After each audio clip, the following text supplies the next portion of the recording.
Nagbabalik po muli ang inyong lingkod at nagbabalita ng mga balitang dapat nating malaman dito sa ating bansa. Ito ang Balitang Pambansa. Atin ngang matutunghayan sa channel na ito kung ano ang nangyayari sa loob ng ating gobyerno at syempre tumutulong na rin sa ating mga mamamayan na malaman ang katotohanan dahil mayroon tayong karapatan na malaman ang tunay na nangyayari sa ating bansa. Ngunit bago natin panoorin ang balita, huwag niyo pong kakalimutan na mag-subscribe sa ating channel at pindutin ang notification bell para lagi kang maging updated sa ating mga bagong videos na ina-upload araw-araw. At sa ating mga solid viewers naman dyan ay maraming salamat naman po sa walang sawang pagsuporta. At syempre, huwag din pong kakalimutan mag-iwan ng like at i-share ang ating mga videos. At kung mayroon ka naman pang opinion, ang ating comment section ay bukas para sa inyong mga hinaing. Ito na nga mga kaibigan, ating panoorin ang buong video. Salamat po muli and God bless!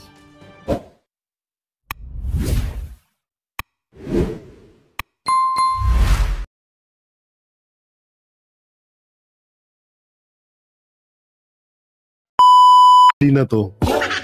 Sa totoo lang, na-atching ako. Ang panghe. Tingnan nga natin, silipin natin ang mahiwagang. So ano nakalagay? Impeach Sara, we. Gago! Ano naman to? Oh, ano to? I-impeach. Bisa ko. O ano itong nakalagay dito? I-impeach. Ngayon o, nasa baba. Lakihan natin ha. Ito to, yan o. I-impeach ang vice-presidenteng ano to? Mangungupit. We, di nga. Ito po, Quadcom. Ano to? Convince a special court to try the Duterte treason. Mag-threesome na lang. Ay, sorry. Gago! Ang daming tao, no? Ilan to? 1, 2, 3, 4, 5, 6, 7, 8, 9, 10. Ayun, no? Puta na, parang may nagbibigayan sa gilid, guys. Ayun, no? Sila ate, oh, parang nagbibigayan. Parang nagbibigayan doon sa gilid, oh. Nakikita nyo ba yun, no? Parang magkano kaya? 500, 1.5? Kung malaki bigayan dito, ah. Ay, grabe, sobrang dami. Ano, magdalo. Abo, magdalo daw. Baka maglangaw to. Gago! May pa-pray-pray pa ang mga hayop. Mga demonyo naman kayo. Ang daming tao, guys. Pinuno nila ang Bonifacio. Sa Bonifacio ba ginanap to? Ay, grabe, sobrang dami. Ang daming langaw. Gago! Itong mga tiguang na to, imbis na nagpapahinga sa bahay bagay, sayang din 500, no? Daming tao. Papasana all ka na lang sa daming tao, no? Oo, ewan ko ba, wala tayong magagawa sa sobrang daming tao, Yan talaga ang buhay-buhay. Ang buhay-buhay na weather asan na kay Jeb Rivera? Eto, weather weather lang. So syempre, kapag nandyan ang mga ulupong, nandyan ang leader. Ang aso na si Trililing. Sabi niya rito, baka mawala sa Duterte ang Davao. Mananalo yung mga Nograles. Baka pati sa Davao maging game changer yan. Mawala sa kanila yung Davao. Nanalo yung mga Nograles. And it will also, we can hold Duterte.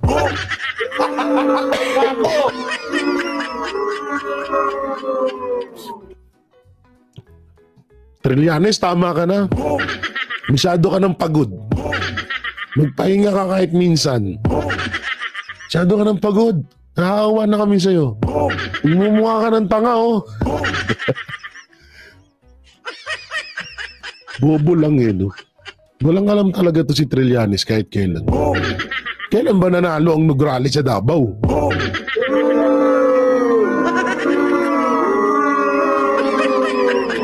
Minsan di naman nanalo yan doon. Siraulo ka ba? Ay, naku, nanggigigil ako sa'yo. Buti na lang, buti na lang. Alam mo, tag dito, Trililing, para malimas-masin yung utak mo to. Sungal-ngal mo dyan sa lalamunan mo. Gago! Sungal-ngal mo to, tanggal. May libag-libag ko pa to. Gusto mo, pangamot ko pa ngayon. Tapos, yan ha. Oh, wait lang, sarap.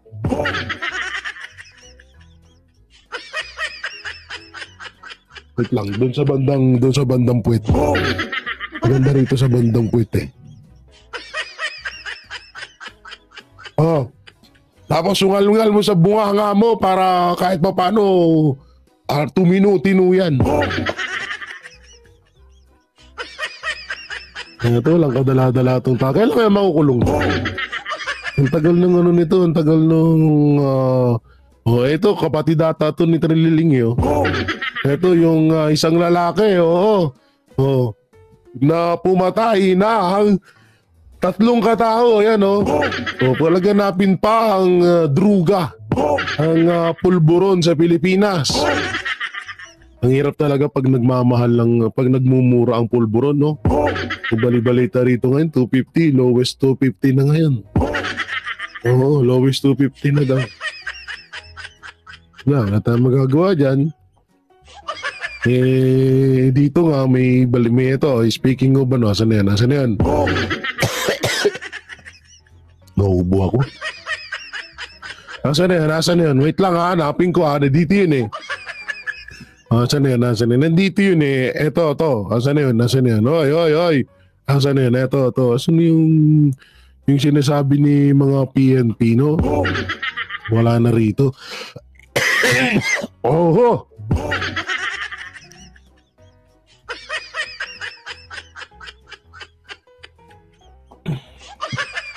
Ang dami kasing germs sa social media. Yung kaya tuloy nagkakaleche-leche. Alam nyo yung post kaninong isang araw nitong ni Pahardo na hindi daw maituturing na biktima ang mga gumagamit. Ay, isa lang daw, hindi daw maituturing na addict.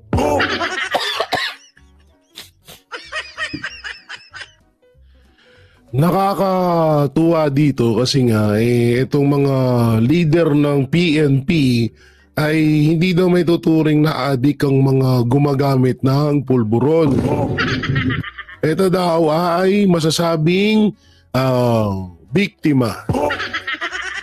Dahil daw, ika nga ni Marbil, yung mga nagtatrabaho, so gusto nilang ma-extend ng kanilang trabaho or overtime, sila nagtitake ng pulburon. So ganyan ang first time ever in the history of the Philippines na parang kinukonsinte ng mga leader ng PNP ang pulburon. So ano pa bang natin nagpupulburon yung leader, syempre pagtatakpan ng mga bataan. Gago!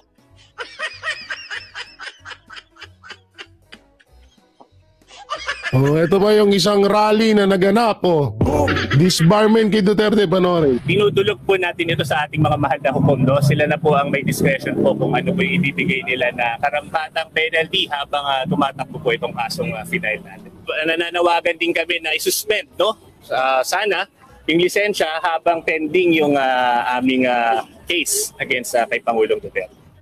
Naipasa na kaninang umaga ng mga kaanak ng mga biktima ng extrajudicial. Kawawa naman itong mga to. Gamit na gamit. Oy, dati si Mami wala tong lipstick pero ngayon naka-lipstick na. Gago! Oo, tingnan mo naka-lipstick na. Ito lang tanong dyan Ito, seryoso tayo. Kapag na-disbar ba si PRRD or si dating Pangulong Rodrigo Duterte, nabigyan ko, mabubuhay ba yung mga kaanak niyong mga adik na namatay? Hindi, ako yung nagtatanong lamang Oo, nagtatanong lamang tayo kung ganun ba ang mangyayari. Kung babangon ba sila sa kanilang hukay, o babangon ba sila sa hukay nila, o mabubuhay sila ulit, o pag nabuhay sila ulit, mag-addict ba sila ulit? Kasi kakatarantaduhan kasi to. 'Di ba? Sila yung nagsampa ng kaso, anong pakialam niyo? So ganyan na lang ba kadali magpa-disbar? Hindi kasi nakakaawa yung yung ibang mga estudyante ngayon na kumukuha ng mga bar exam sa pagiging lawyer, pagiging attorney, biruin nyo paano hindi sila panghihina ng loob?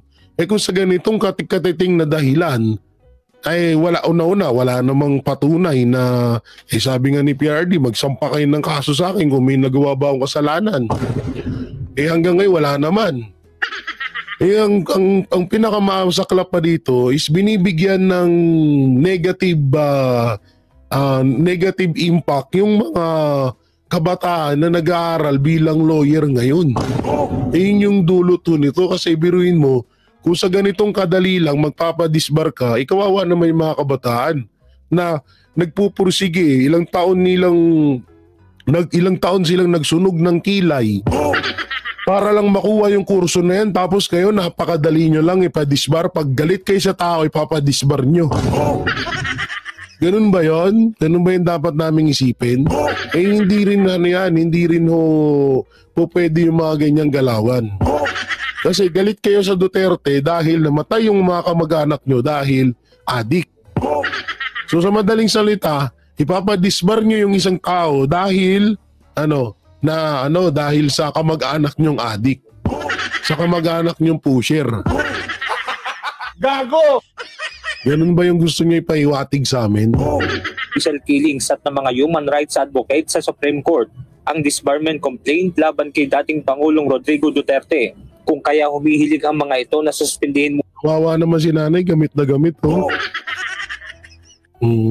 Talagang mga ganitong, alam nyo, minsan na hindi ko sa nilalat, pero yung mga ganitong style, tapos yung mga ganitong buhok. Parang kapatid to ni Franz Castro Awig pa. Muna ang lisensya sa pagkaabogado ng dating Pangulo. Ayon kay Attorney Vicente Jaime. Tapos mga nakamas. Puta na, may pari pa Gago! Ay. Hindi mo, may pari pa. Ang lupit ko talaga. Talagang kumuha sila ng picture ni PRRD na nakaganon no?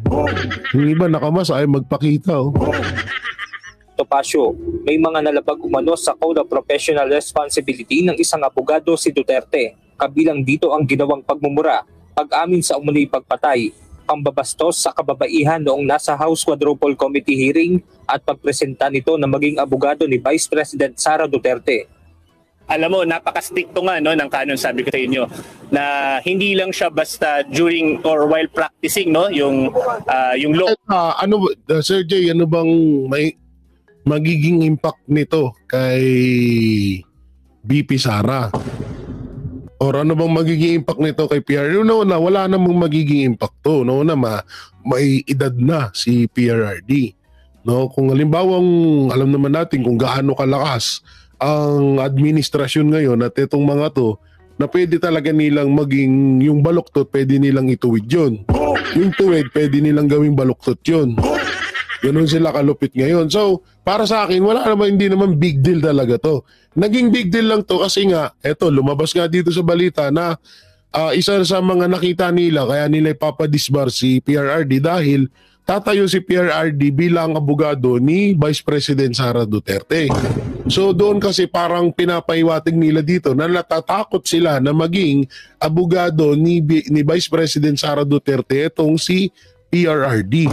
Ganun yung lumalabas dito na sentimento nitong mga kupal na to. Gago! Oo, ganun yung nangyayari, no? So, tangina. Kasi may mga ganitong tao sa Pilipinas. Ang dami na ng problema sa Pilipinas. Ang mahal-mahal na nga ng kamatis, dumadagdag pa kayong mga hayop kayo. Gago! Nagalit no? Nagpamedya pa kayo, sayang yung on air. Hayop. Na sinasabi. Ito ay talaga yung pagkatao ng abogado na tinatawag natin. At yung mga pronouncement yung mga announcement niyan, kami ay naniniwala na pasok siya doon, no? At covered siya ng mga violations ng edi wow. Sabi natin mga canons na yun. Kabilang sila Leory Pasco at Rosenda Lemita sa mga complainants na kung saan naniniwala sila na nalabag ng dating Pangulo ang karapatang pangtao matapos masawi sa drug war operation. Dahil lang isang abogado po. Eto, wait lang ah. Nakikita niyo yung poster. Nakalagay dito, mamamatay tao. Hindi karapat dapat sa abogado. Ito yan. Sa tingin nyo, hindi ba kayo pwedeng kasuhan sa mga ginagawa nyo dun sa tao? Pangalawa, tangina kaso to eh. Alam nyo kung bakit? Walang inilabas ang korte na nagpapatunay na itong si PRRD ay pumatay ng tao. So ito ay pambibintang, pangyuyurak sa pagkatao ng isang dating Pangulo. Kayo dapat ang unang kasuhan dahil hindi pa nga nailalabas yung kung talagang nagkasala ba itong tao na to, eh sinisiraan nyo na agad. Una-una sa maraming tao, pangalawa sa media. No? Eh dapat kayo nga dapat makasuhan kasi dito sinabi nyo mamamatay tao, pagbibintang. Hindi karapat dapat sa abogado, so hinusgahan nyo agad. So dito kaso na agad kayo, dapat kayo yung makasuhan eh, hindi si PRRD. Eh siguro may pagkatulonggis yung nagmamando sa inyo kaya hindi niya alam yan. Dahil lang isang abogado po ay siya po. Nay, eto tanungin ko naman sa'yo, Nay. Ano pong alam nyo sa batas? Gago! Hindi, ako, wala rin akong alam sa batas. Wala akong masyadong alam dyan. Pero si Nanay ang tanungin natin, Nay, anong alam mo sa batas? Kasi kung naniniwala ka sa ganyan, ang tanong, totoo ba yan? Na may batas na ganyan. Eh, una-una po, isa ka po sa mga sinasabing pamilya ng nabiktima ng war on drug ni PRRD. Ngayon, ang tanong dito, anong alam nyo sa batas? Kasi kung makapagsalita po kayo na alam namin, eh, parang alam nyo talaga. So ito, papakinggan natin. Dahil lang isang abogado po ay siya po ang magtatanggol ng karapatan ng bawat Pilipino, lalo na po ang mga mahihirap na kagaya namin na pinaslang ng wala man lang. Just lang, ba't nagsasalita ka dyan? Gago! Buhay ka naman ah. Oh, pinaslang namin. Sabi niya, ito pakinggan ah.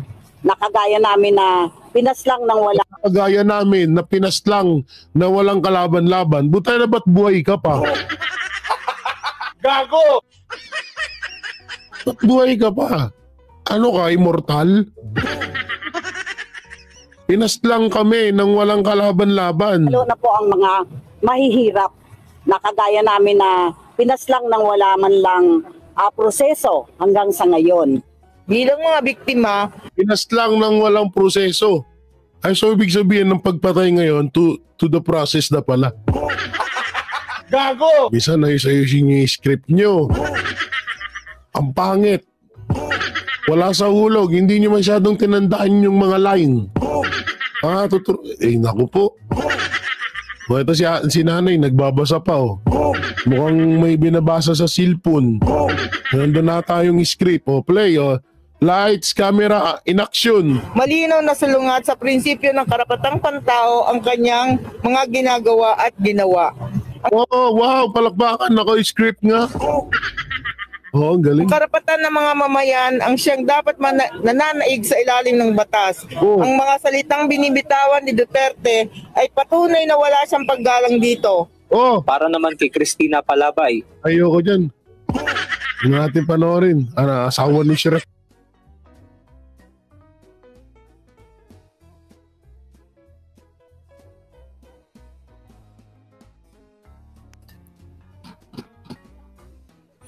Huwag na natin panoorin yun, asawa ni Shrek. Baka magalit yun, si Capio na yun eh. Asan na yun? Samantalang, dito tayo. Yan na, ito yung pinaka-boss nila. Mga pondo, tinapya sa ilang ahensya sa 2025 budget, hinanap ng paraan na maibalik, sabi ni BBM.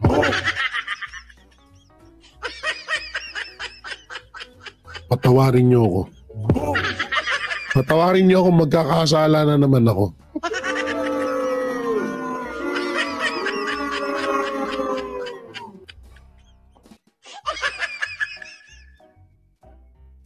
Ihahanap ng paraan na maibalik. Eh, tanga pala kayo, ba't nyo tinanggal? Gago!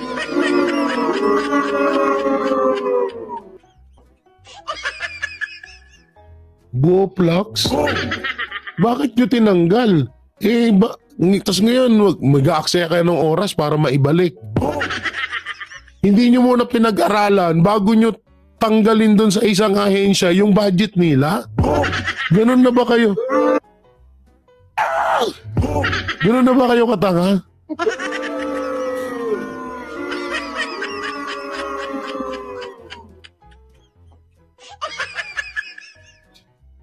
Ikaw, Marcos Jr., umayos ka.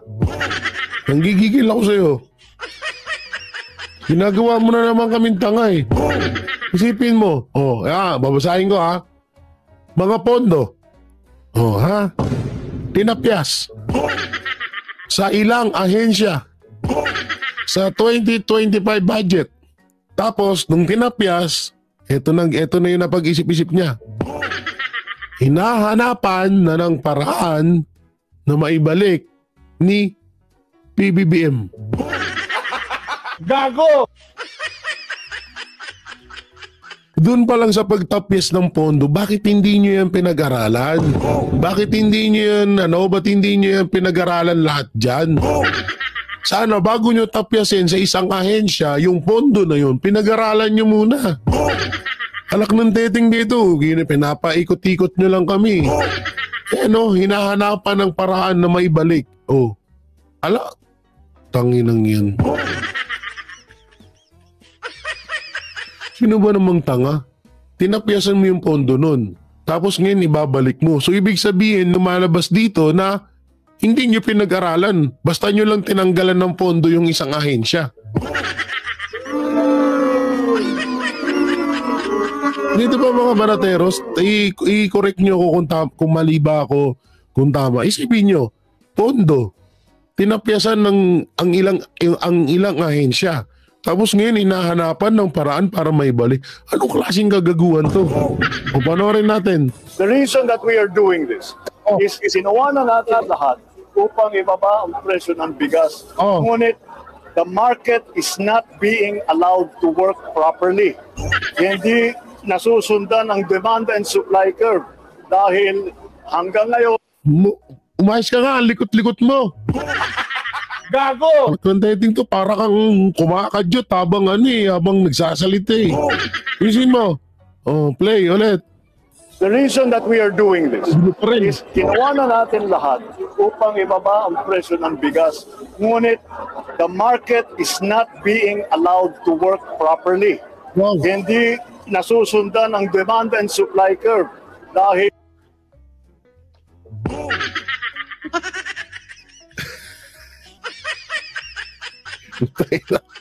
kung ako yung media, tapos ganito kalikot yung ini-interview, salap sampalin.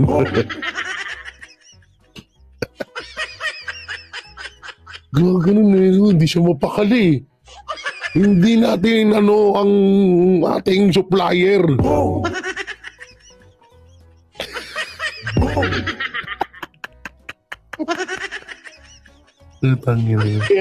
hanggang ngayon, kahit ibaba mo lahat ng inputs, ang pagbenta pa rin, mataas pa rin. Oy, wait lang. Ay, hindi ka na sinasabi ko eh. Ulitin natin ha. Ibaba mo lahat ng inputs, ang pagbenta pa rin and supply curve. Dahil hanggang ngayon, kahit ibaba mo lahat ng inputs, ang pagbenta pa rin, mataas pa rin. Naku po. Gago! Nasisi pa yung mga nasisi pa yung mga nagtitinda. Kahit daw ibaba daw yung ano ba yun sinabi niya? Wait lang, pahinga natin. Dahil hanggang ngayon, kahit ibaba mo lahat ng inputs, kahit ibaba mo daw lahat ng imports, pero ang pagtitinda mahal pa rin. So wala kayong solusyon nun. Presidente ka, kaya mong solusyonan yun. Magdeklara ka na lahat ng Nakat nanak ng teteng. Kung mababa naman pala yung import bakit tinahayaan mo na magmahal yung paninda? Ay, naku po.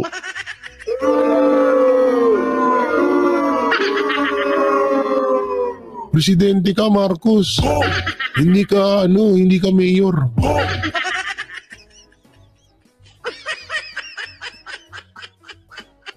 Naku po.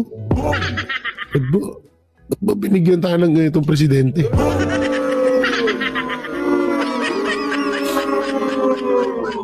Import. Mababa naman pala import. Ayon yan sa kanya. O siya na nagsabi niya na mababa yung import. So kung may mga nagtitinda sa mga merkado or saan man yan na mahal, magdeklara ka na babaan. Nasabihin mo na, oy, ganito, mababa na yung import ng mga bilihin natin. Nakakuha tayo ng mababang import ng mga bilihin natin. So kayo na mga nagtitinda, sumunod kayo sa kaya ng presyo na magbigay sana ang Office of the President ng panukala or utos or kautusan na sa ganitong presyo nila ititinda yung mga bilihin dahil mababa nga yung import. Alam nyo minsan ito yung sinasabing maganda pakinggan pero pag binusisi mo walang laman. Ito to, tinan mo, hindi natin nabusisi ito. Mirin mo sinabi niya mababa import. Pero mataas daw yung tinda. Ikaw presidente. Pwede mo naman ipag-utos na babaan yung pagtinda palagi nga kayong nag-survey sa palengke. O ba't hindi nyo gayang gawa ng paraan yun? Ay naku. Ang pagbenta pa rin, mataas pa rin. Hindi na mapipigilan ang pagdedeklara ng food security emergency. Di ba? Mababa yung import Ikaw na mismo nagsabi mababa import. So, anak ng teteng. Anong question kung hindi mo ba kayang kontrolin yung mga tao? Hindi mo kayang kontrolin yung mga... Ito na lang Una-una.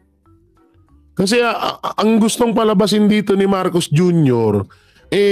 Sisihin ng taong bayan yung mga nagtitinda sa palengke.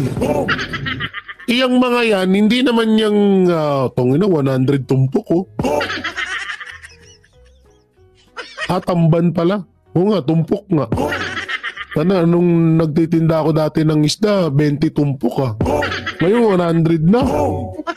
Hindi kaya sa ganito, hindi natin kailangan sisihin dito. Yung mga nagtitinda sa mga palengke, kung saan man yung mga produktong yan, isda man, gulay, or ano pa.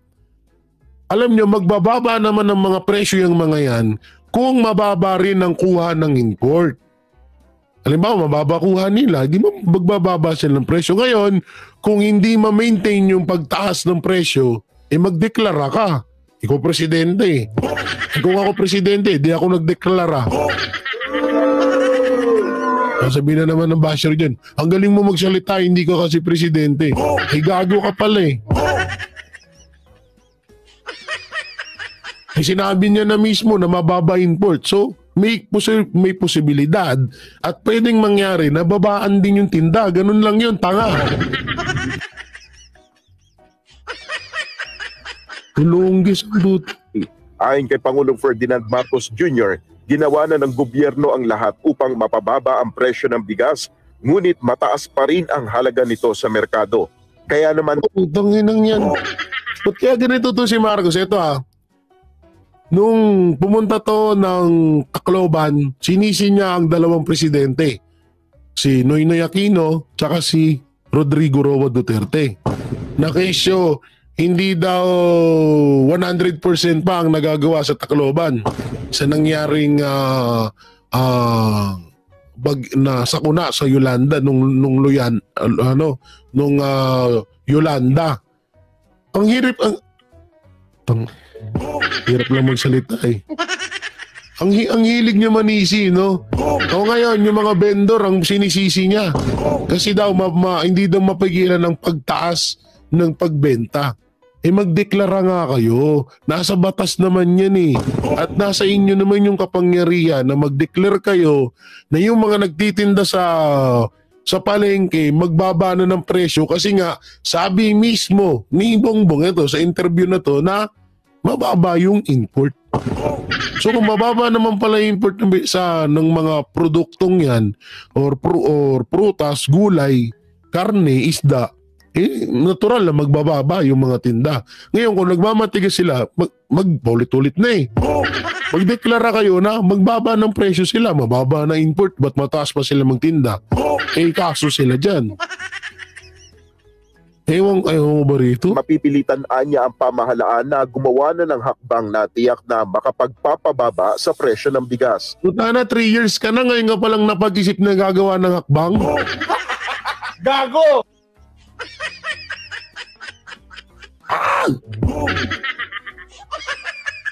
Tana, na-stress ako guys.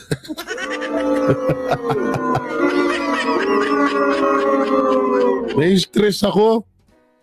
Ang tagal-tagal na naming inihiling na bumaba ang presyo ng bigas, ng karne, ng gulay, ng isda, ng manok. Kitang ina, shabu lang nagmumura eh.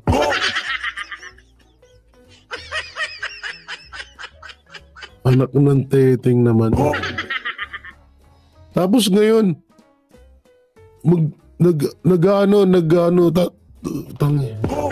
papakinggan natin Marcos Jr., ginawa na ng gobyerno ang lahat upang mapababa ang presyo ng bigas, ngunit ginawa na daw yung lahat. So ibig sabihin, wala na talagang chance. Tapos mataas pa rin ang halaga nito sa merkado. Kaya naman mapipilitan niya ang pamahalaan na gumawa na ng hakbang. Kaya mapipilitan. Tangina, napilitan pa kayo. Na gumawa ng hakbang ang ahensya na na pababain ng anong gagawin niyo hakbang? Anak ng teteng, 3 years ka na eh. Ngayon ka palang gagawa ng hakbang.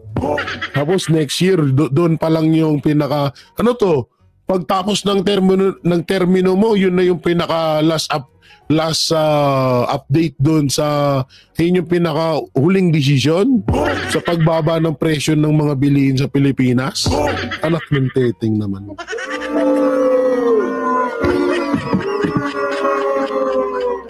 Visit, diba? Bang natiyak na makapagpapababa sa presyo ng bigas.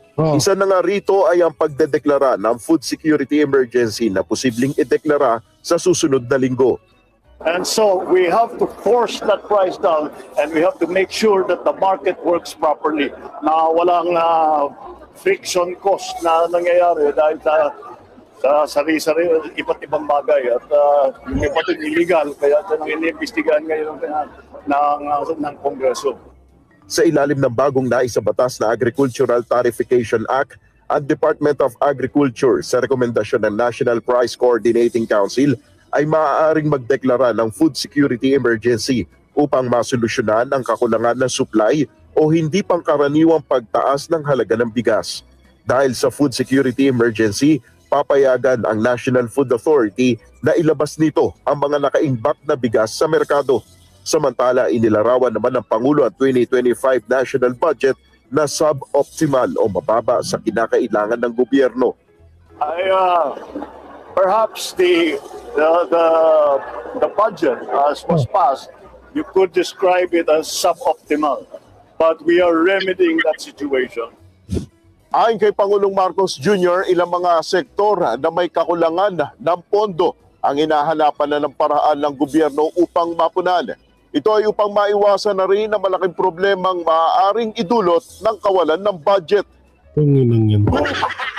Gago! Ngayon palang gikilos. Ayop na yan. Ang dami niyong tinapyasan na ahensya ng gobyerno, mga budget dyan, na inilagay niyo sa walang kakwenta-kwenta, sa mga ayuda na yan. Tapos ngayon mag-aanap kayo ng paraan, hindi pa ni bagong problema nyo na naman. Anak ng teteng, hindi nyo kaya bang gawin ng isang trabaho ang dalawang trabaho sa isang solusyon? Simple lang yan Hindi ko tatanggalan ng pondo yung ibang ahensya. Pag-aaralan ko muna. Ba't ko pa ibabalik dun? napag-aralan ko na wala talagang kwenta yung bago tsaka ang pinakamagandang gawin dito is pag-aralan yung pondo ng ilang ahensya tsaka tanggalan ng pondo. Kaya anak ng Tetin, tatanggalan mo muna ng pondo bago ka mag-isip. Ano yun? Gago! Anong klaseng ano yun? Anak ng Teting na, pinagluloko nyo ata kami.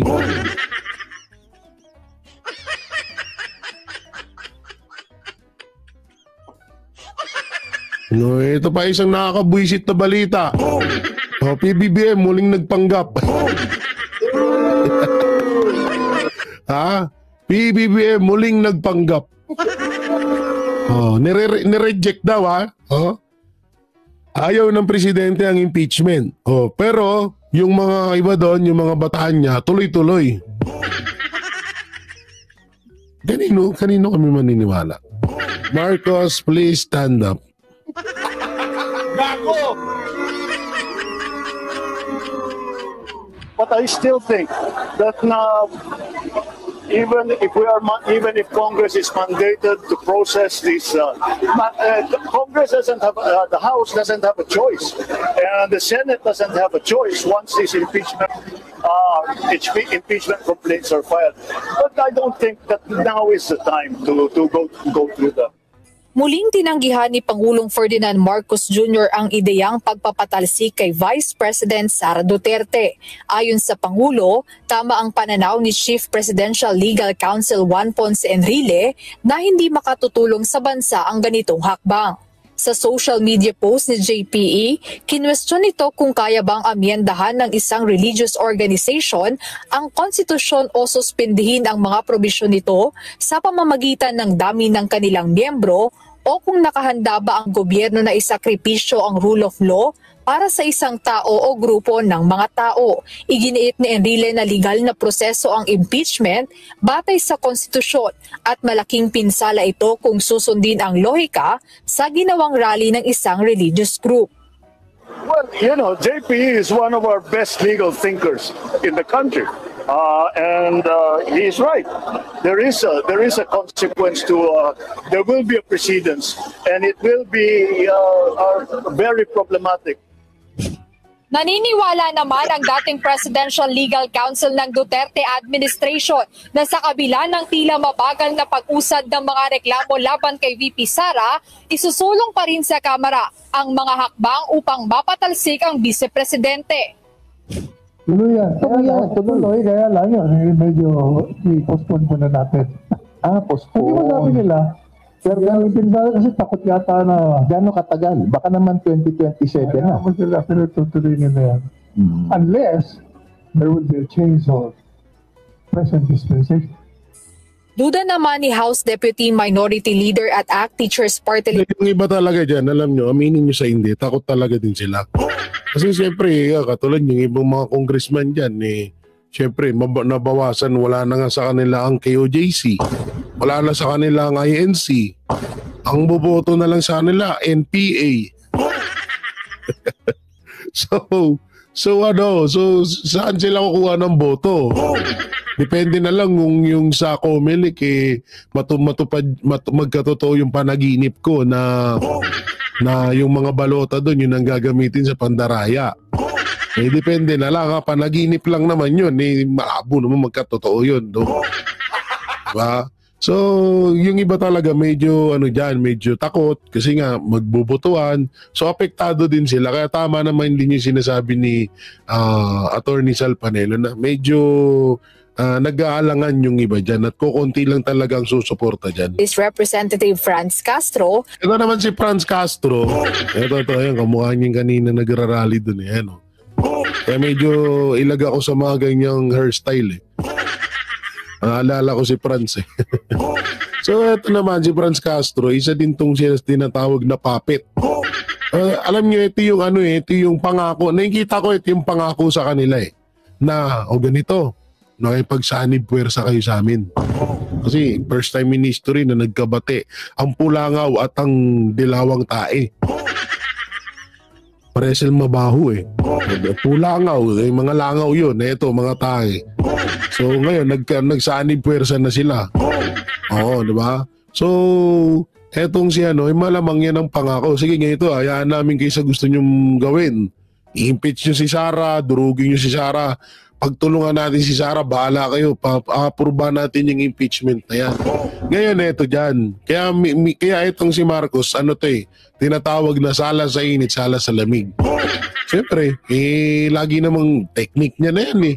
Kaya nga natin naboto yan, ganyan yung technique niya eh. Kaya kunwari, aping-api, kunwari walang alam. Kunwari, aping-api siya sa lahat ng bagay. At kunwari, bisprin siya, bisprin, no. Diyan na tayo niya dinala eh. Diyan tayo nadala ng mga tsupulangkot baby ko mo ni Marcos Jr. Malamang sa malamang nakikita ko dito sa mga makabayan block na to, lalo dito kay Franz Castro Lipad. Papit lang to ng administrasyon. Party List Representative Franz Castro, maaaring isa sa dahilan ng pagdadalawang isip ng mga mambabatas na suportahan ang impeachment complaints ang grand rally na isinagawa ng isang religious group nitong nakaraang araw. Well, baka may natatakot dahil umaasa sila na itong so-called solid vote or black voting ng Iglesia ni Cristo ay maka-apekto doon sa kanila. Wala naman talaga nang buboto sa inyo. Asa pa talaga, alam nyo, sa lahat ng, uy, ba't nakapikit? Gago! Nagsasalita pa to kanina, bakit biglang gumanon?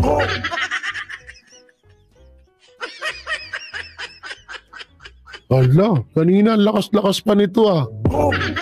Bigla nang pumikit. Di matuwan din tayo. Wala talagang boboto sa inyo, real talk yun. Iglesia kayo, JC, Muslim, Bisaya, wala na. Yun na kayong umasa. Kung meron man, robot. Gago! Kaya mga dami account sa Facebook yun, marami kayo dun. Yun siguro yung boboto sa inyo. Sagwa na mukha ni Castro.